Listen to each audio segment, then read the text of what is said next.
지금부터 전개되는 이야기는 실화입니다. 지명 이름은 변조되었습니다. 누군가의 기록을 남기기 위한 영상입니다. 2021년 3월 경기 오산의 한 정형외과 병원.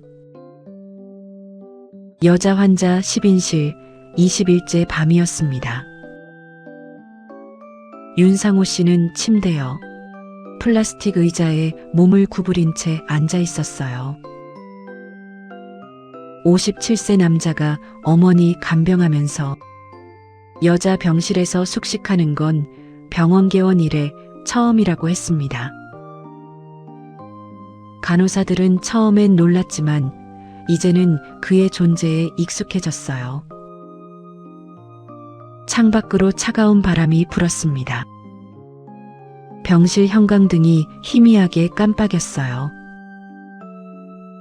어머니는 침대에서 작은 신음을 냈습니다. 낙상 고관절 골절 수술 후 3주째였어요. 상호 씨는 어머니의 손을 잡고 상태를 살피었습니다. 이 모든 것이 어떻게 시작됐을까요? 50년 전 그는 공부 잘하고 오지랖 넓은 아이였습니다. 25년 전 그는 자영업으로 제법 돈을 벌었어요. 12년 전 그는 주식으로 모든 것을 잃었습니다. 그리고 이제 어머니 퇴원 병원비 170만 원이 부족해서 결국 월세 보증금 500만 원을 해지하였고 보증금 100만 원짜리 방으로 이사를 가야 합니다. 한 사람의 인생이 이렇게 무너질 수 있다는 것을 그는 자신의 상태를 가감없이 일상으로 증명하고 있었어요. 일부 반장 소년. 1972년 봄. 전라북도 익산시 예전의 이리시 외곽의 작은 시골 마을이었습니다. 농가 밭이 끝없이 펼쳐진 곳. 국민학교는 전교생이 500명 남짓이었어요. 윤상호는 그 학교에서 똑똑한 아이였습니다. 1학년부터 6학년까지 6년 내내 반장을 했어요. 시험을 보면 거의 만점이었습니다. 선생님들은 칭찬을 아끼지 않았어요. 상호는 나중에 크게 될 아이야. 집안 어른들도 그의 미래를 기대했습니다. 활발하고 호기심 많은 소년.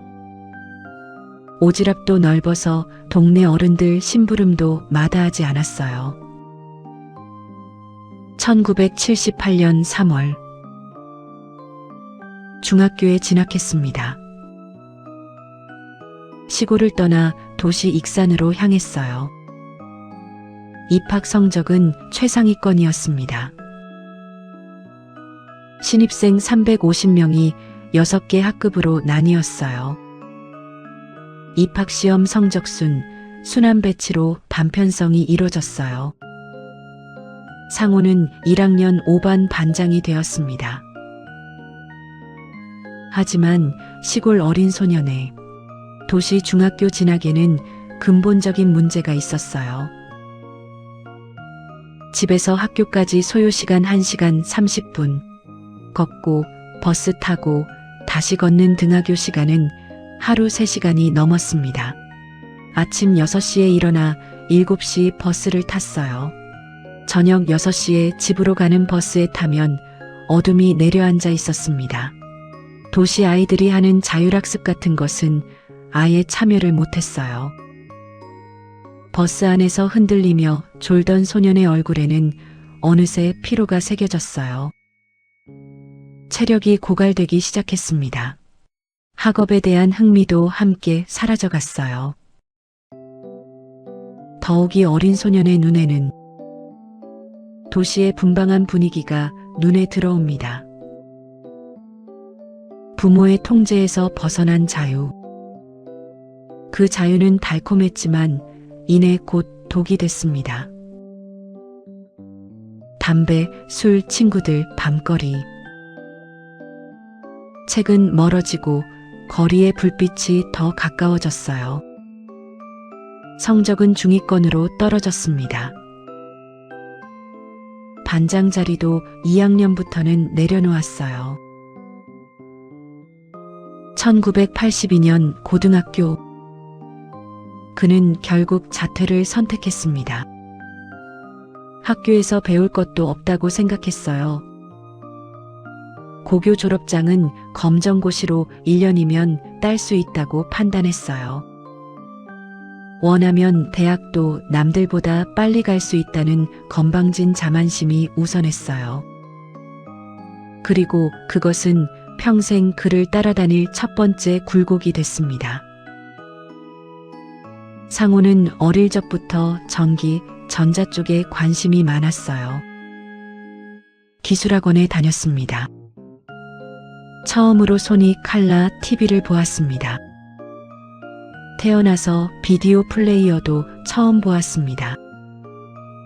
전주에 있는 금성사 가전센터에 취직했습니다. 한 1년 정도 일했어요. 텔레비전과 라디오를 수리하는 일이었습니다. 그렇게 전자기기를 매일 마주하는 시간이 흘러갑니다. 2부 평범한 성공. 1985년 상호는 한동안 시골집으로 돌아와 시간을 보냈어요. 창밖의 논밭은 그대로였지만 그는 더 이상 예전의 그가 아니었습니다. 앞날에 대한 계획은 없었어요. 어머니는 걱정 가득한 눈빛으로 아들을 바라봤습니다. 1987년 봄. 결국 고향을 떠나 경기도 오산으로 향했어요. 공장에서 일하며 하루하루를 보냈습니다.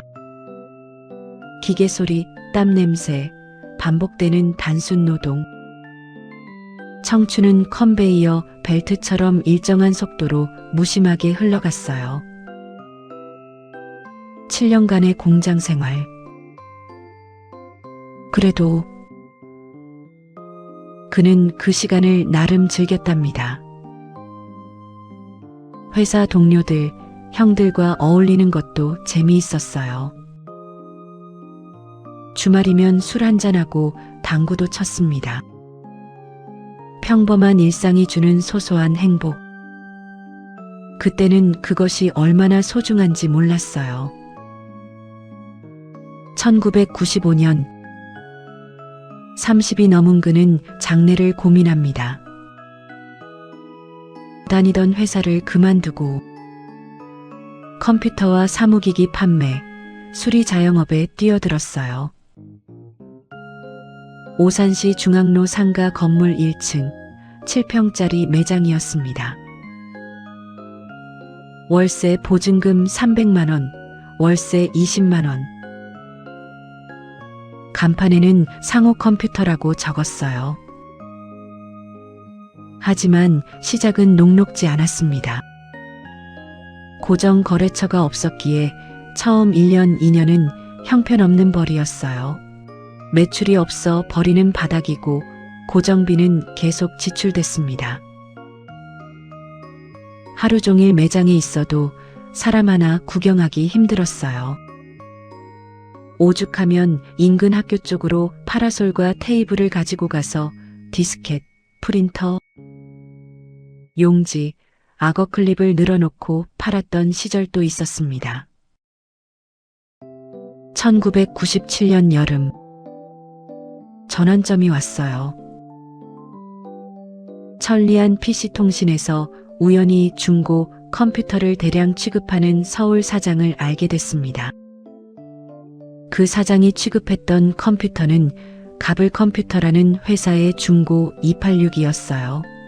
상호가 눈여겨본 것은 1.2메가 FDD와 10메가짜리 MFM 방식 하드 디스크를 가지고 있다는 점이었습니다. 그 중고 컴퓨터 가격은 10만 원. 매주 한 차례 보통 10대씩 가져왔어요. 일주일에 2번 올라간 적도 있었습니다. 너무 많이 사가니까 나중에는 10대 사면 한 대 AS용으로 더 줬어요. 지방으로 가져와서 벼룩시장 광고를 내고 20만 원에서 25만 원에 팔았습니다. 그저 없어서 못 팔 정도였어요. 당시 삼보 컴퓨터 하드 없는 신품이 80만 원이었습니다. 그렇게 초기 어려움은 천리안에서 2년이 된 서울 남매가 하는 중고 거래처가 살려주었습니다. 덕분에 한 1년 만에 가게가 자리를 잡는 계기가 됐어요. 그 후에 아름아름 소개가 이어졌습니다. 제지회사들과의 거래만으로도 매출이 평타를 쳤고 동네에서는 나름 회사 거래처가 제일 많은 사업체로 자리 잡게 됐어요.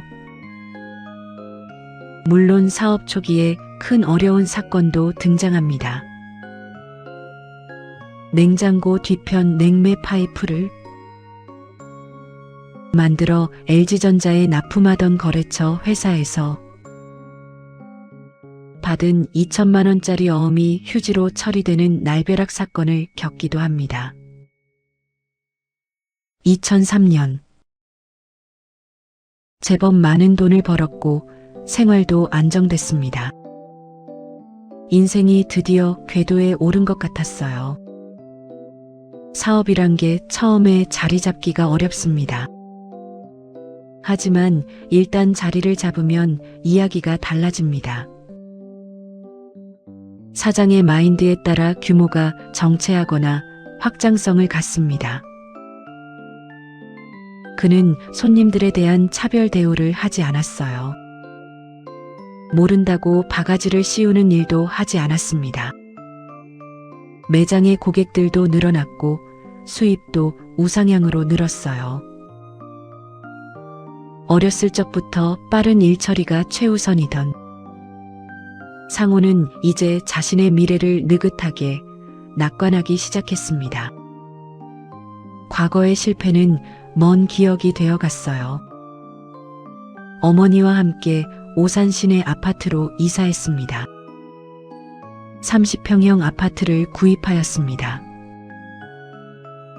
그는 자신이 드디어 안정된 삶을 찾았다고 믿었어요. 하지만 인생은 그를 더 오래 편안하게 두지 않았습니다. 3부 추락. IMF가 끝나가던 2003년 김대중 대통령의 IT붐 구호가 TV에 반복적으로 등장했습니다. IT 강국 코리아, 모두가 부자가 될 수 있을 것 같은 시대였어요. 상호는 주식에 손을 댔습니다. 안정된 매장이 무료했고 경제를 더 배워야겠다는 생각이었어요. 2007년 초 수익과 손실이 반복됐습니다. 하지만 판돈은 점점 커졌어요. 공포와 탐욕도 함께 커졌어요. 자고 나면 수천만 원의 이익 손실이 오갔습니다. 매일 밤 천장을 바라보며 내일 아침 시장이 열리기를 기다리는 것이 일상이 됐어요. 사업에도 흥미를 잃었습니다. 2012년 하반기 몇 년 사이 손실액이 5억 원 정도를 찍었다고 판단되었습니다.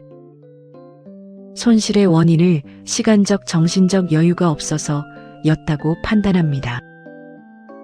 고민에 고민을 하던 그는 아예 주식에 올인해야겠다는 생각을 합니다.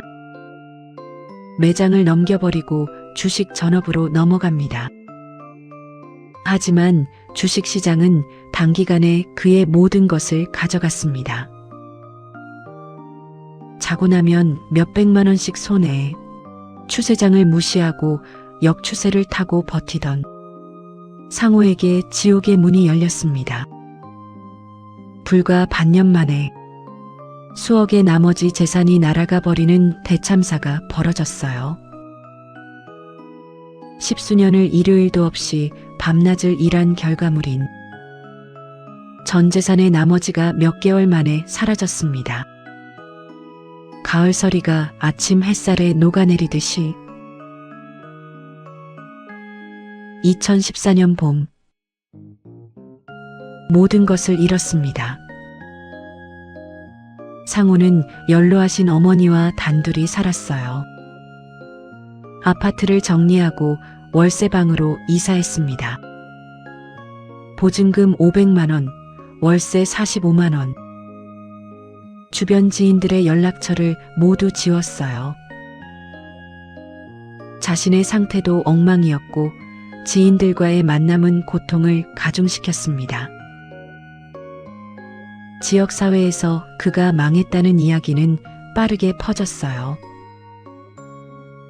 어느 날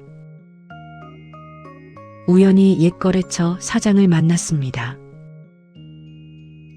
그는 상호를 보더니 주머니에서 10만 원권 수표 몇 장을 꺼내 손에 쥐어주려 했어요.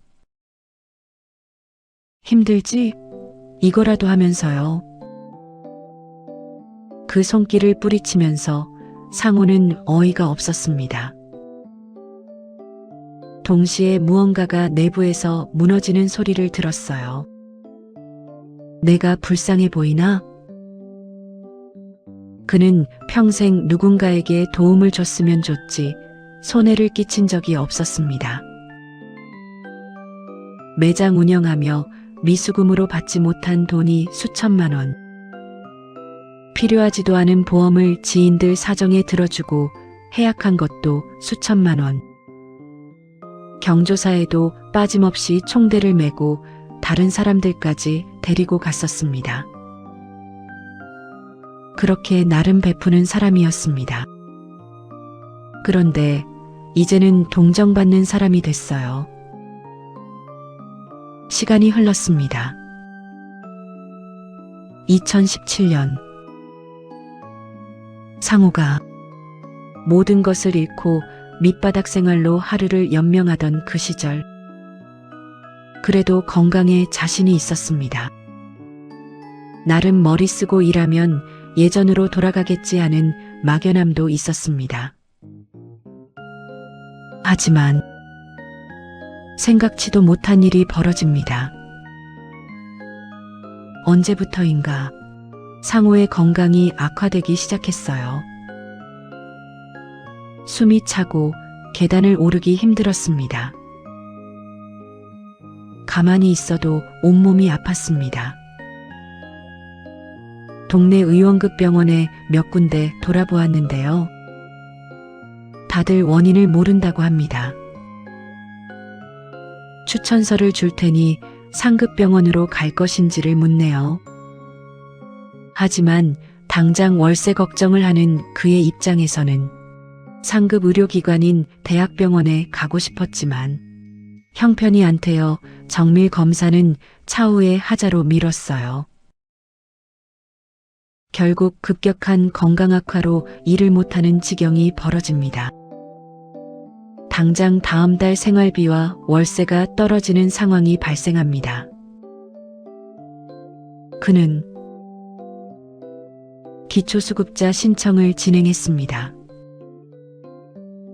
한때 작지만 매장을 운영하며 주위에 뭐라도 베풀며 살던 그가 이제 정부의 도움 없이는 살 수 없는 사람이 됐어요. 바닥 없는 지하로 그는 계속 추락하고 있었습니다. 다시 시간이 야속하게 흘러갑니다. 건강 악화로 일을 못해 기초수급자로 전락한 그가 조금씩 다시 기운을 추스리고 작지만 돈벌이를 하게 됩니다. 얼마 후 동사무소로 가서 기초수급자 해제 신청을 합니다.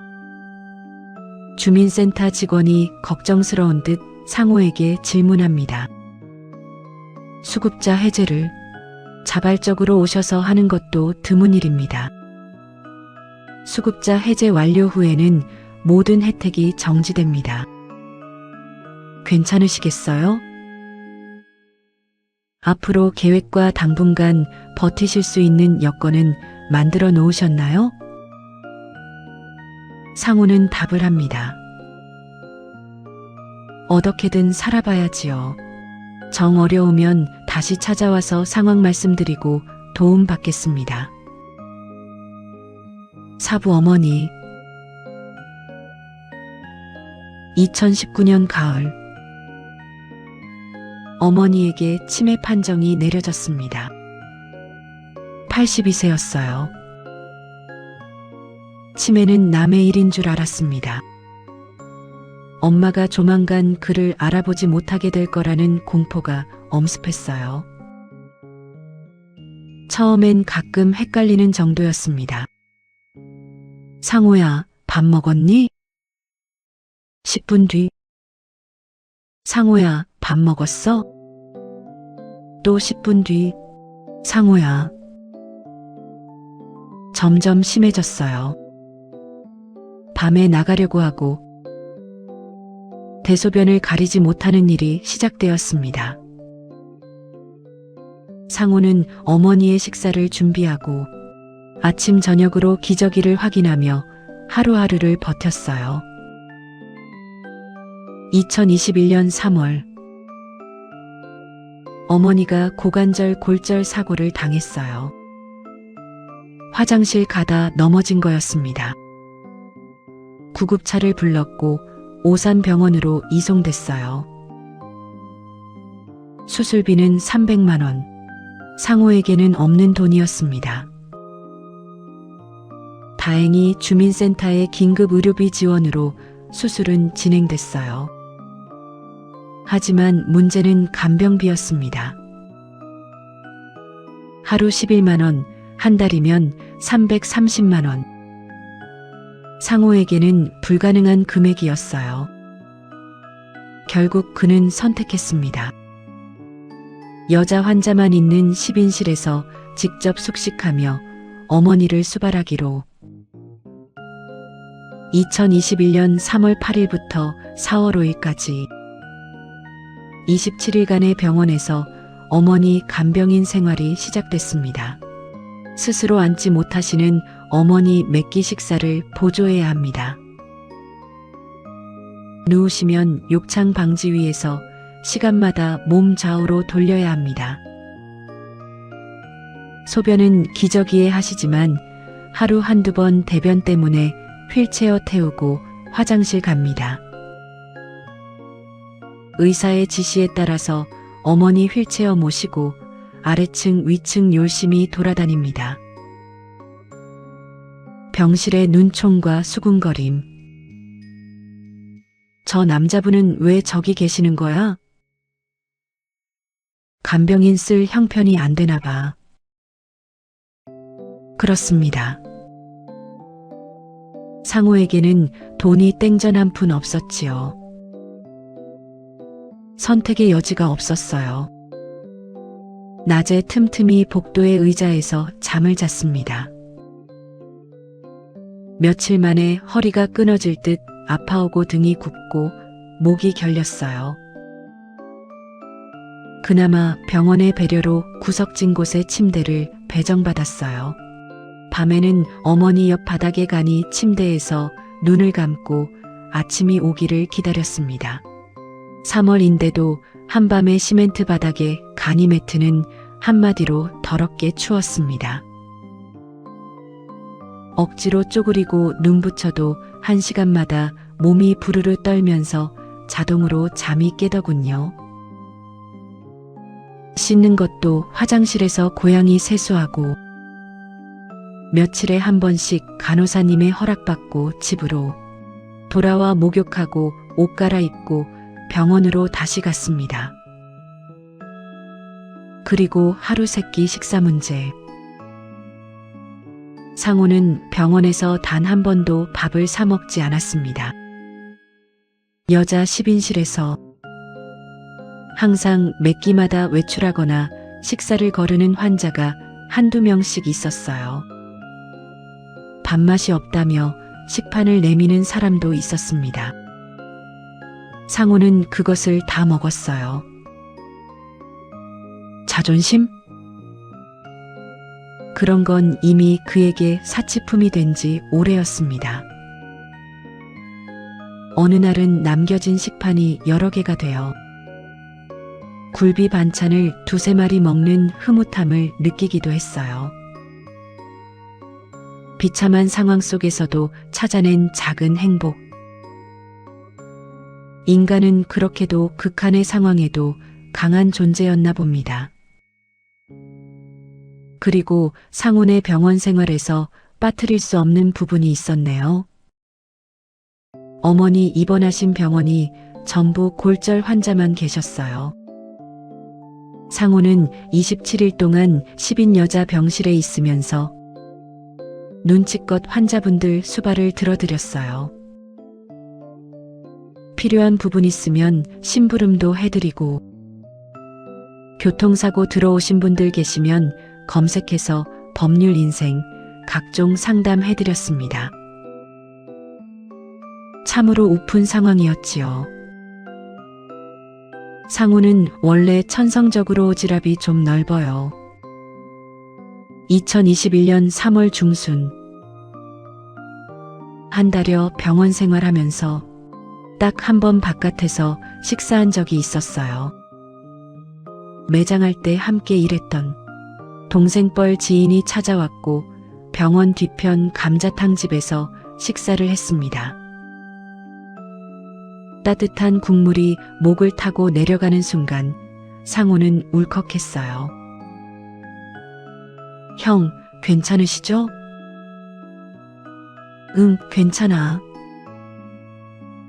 그 친구는 그 후에 상우가 또 한 번 최악의 상황으로 내몰리고 가장 힘들 때 돈을 빌려줬습니다. 수십 년 지기 동생뻘 친구. 상우는 유일하게 금전적 신세를 지고 민폐를 끼치게 됩니다. 2021년 4월 6일 어머니가 퇴원했습니다. 병원비와 생활비는 턱없이 부족했어요. 결국 월세 보증금 500만 원을 깨고 보증금 100만 원짜리 방으로 옮겼습니다. 점점 더 작은 방으로, 점점 더 좁은 세상으로 밀려났어요. 2023년 초 상호의 건강도 급격히 악화됐습니다. 몸이 아파서 도저히 일을 할 수 없었어요. 밥벌이마저 포기한 채 어머니의 치매 간병만 이어갔습니다.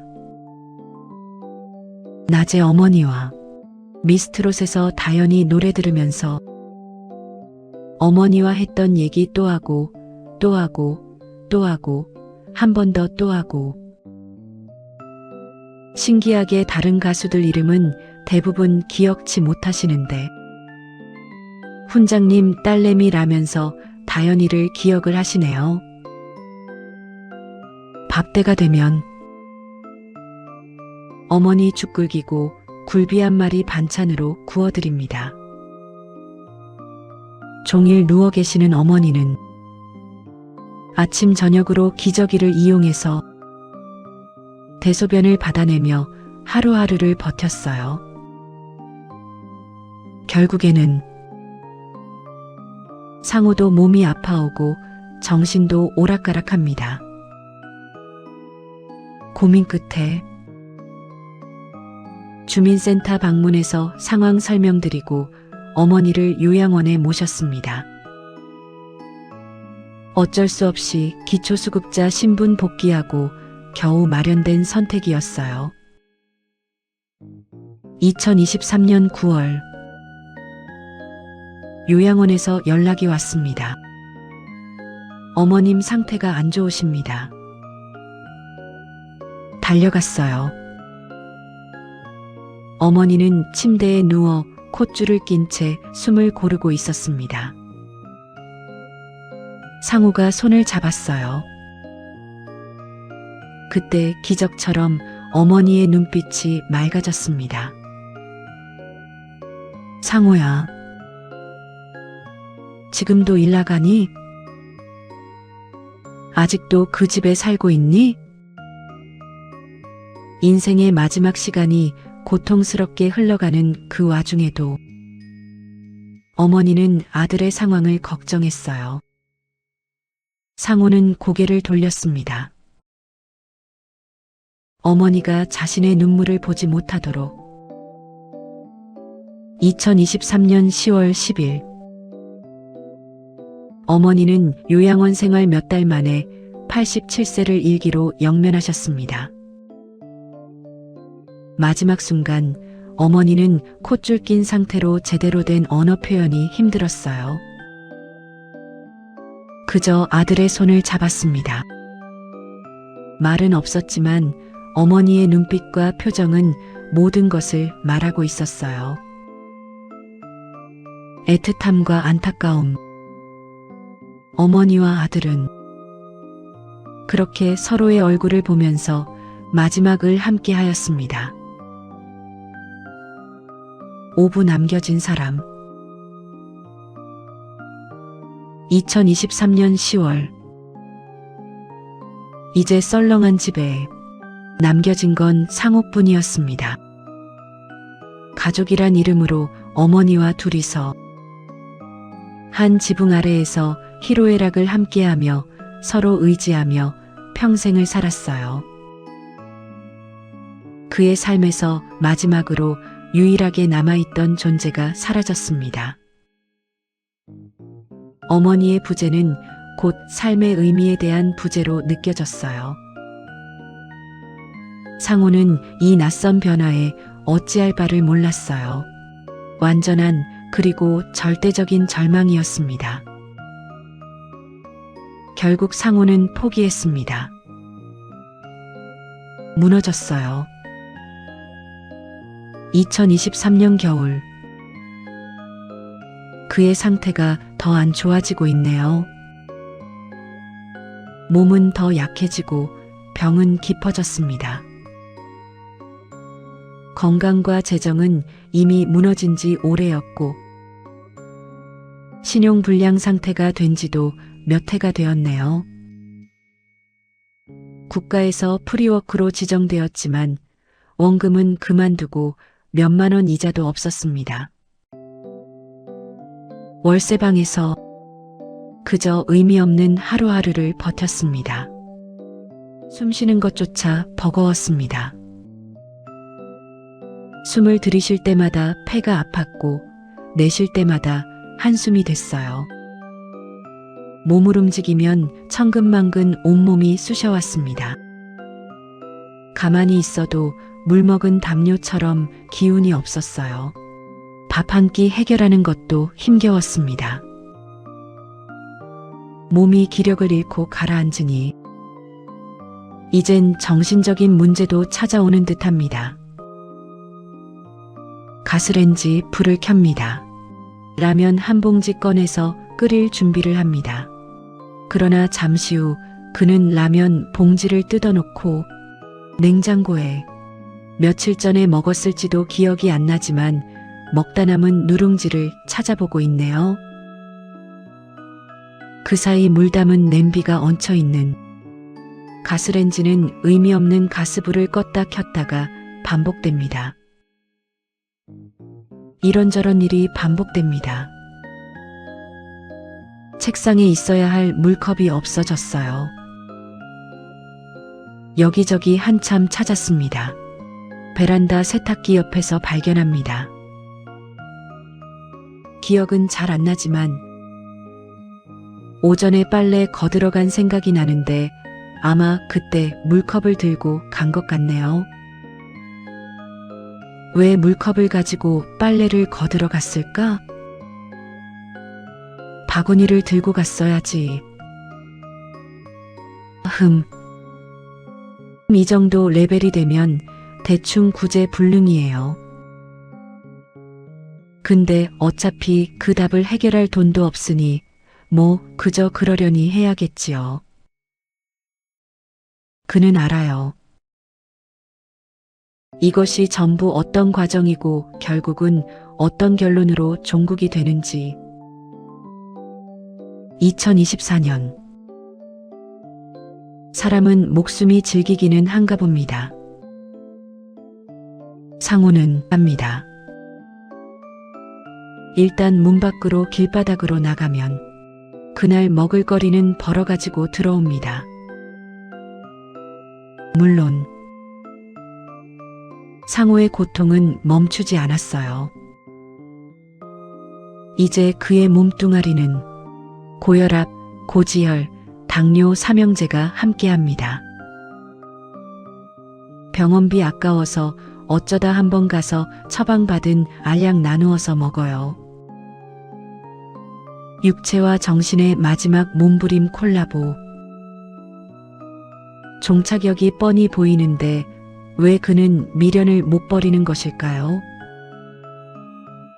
이제 남은 것은 언제 끝나냐는 시간의 정도 차이만이 남았을 것 같은데요. 어느 날부터인가 상우는 가끔 어린 시절을 떠올렸어요. 반장이었던 아이, 집안에서도 기대했던 소년. 그때의 아이가 지금의 자신을 보면 뭐라고 할까요? 전혀 예상치 못한 인생의 마지막에 고개를 갸웃거리겠지요. 이제 창밖에 비치는 햇살조차 그에게는 따뜻하지 않았습니다. 병든 그에게 햇빛은 그저 고통의 하루가 또 시작됐다는 잔인한 신호일 뿐이니까요. 2025년 가을, 상우는 인터넷 공간에 자신의 이야기를 쓰기로 생각합니다. 우선 본인뿐 아니라 차후의 가족 이야기도 기록용은 남기려고 합니다. 지금의 형편이 당장 고독사로 죽어도 별반 이상하지 않을 건강 상태, 재정 상황이지만 갈 땐 가더라도 이렇게 흔적도 없이 갈 수는 없다는 생각에 시작을 해봅니다. 고향에서의 어린 시절, 반장이던 시절, 20대 초 고향을 떠나 낯선 이곳으로 온 젊은 시절,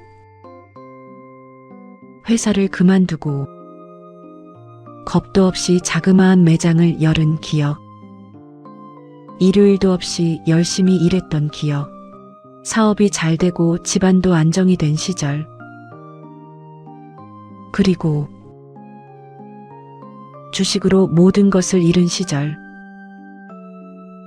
그리고 통안의 어머니와의 마지막 시간들. 글을 쓰는 동안 주책맞게 눈물이 떨어지네요. 종이가 젖었어요. 하지만 계속 썼습니다.